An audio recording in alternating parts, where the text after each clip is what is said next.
Happy Friday, everyone! You know what that means. It's Fun Fact Friday. So for today's Fun Fact Friday, we are diving into the depths of the ocean once again. And you'll have to forgive the occasional tippy-tappies here because Logan thinks he's about to get extra breakfast.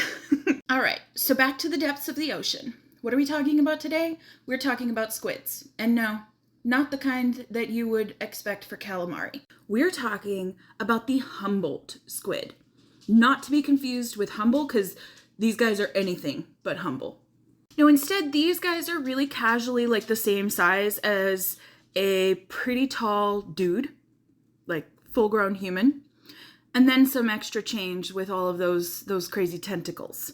And if their size isn't enough to make them pretty spooky, hold on to your butts because I've got more. On each of those tentacles are their little suction cups, right? Bet you didn't know that those suction cups came fully equipped with weapons. Each one of those little suction cups is armed with around 20 razor sharp teeth. And they're also like weirdly gold gilded. Here, I'm gonna put a picture right here so you can see.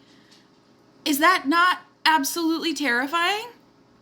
They're also like weirdly predatory.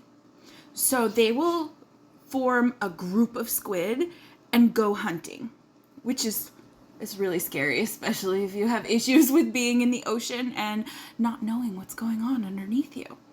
So they will use these teeth to like grab onto their prey, but they'll also use it if they feel threatened.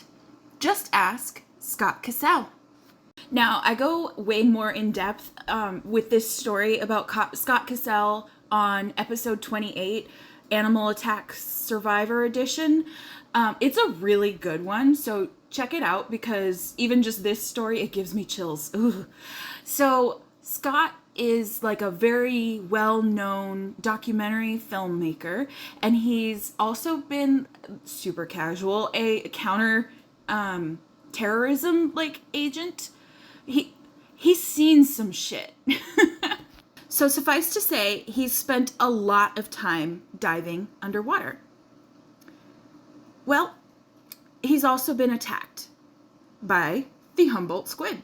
While filming for another one of his documentaries, he was essentially ripped down into the depths of the ocean so rapidly that it burst his eardrum. And there's actually a video of this since he was filming at the time, and you can hear him screaming underwater.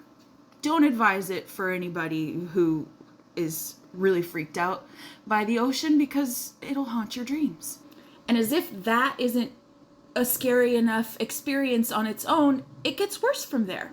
He also gets bitten across like the back of his head, and it just scalps him, exposing his skull and his big old wound to the salt water. Ow. Then he has one of these squids who have beaks that are like this big. They're huge. I'm going to put another picture right here. Huge. And they're razor sharp. They can cut through metal. They can cut through a tin can like it's a marshmallow. They can do some serious damage with these guys. And they're strong too. They're not just sharp. So one of these squids gets hold of Scott Cassell's wrist with that beak and breaks it in 5 places. Thankfully, Scott Cassell is alive and well today. He survived this attack and hopefully gained an even healthier respect for these guys because, whoa, I don't think anybody saw that coming. So now, when you think about squid, you probably won't be able to think of them as just that slimy little thing on your plate anymore. They are very much like the Kraken, and I'm scared.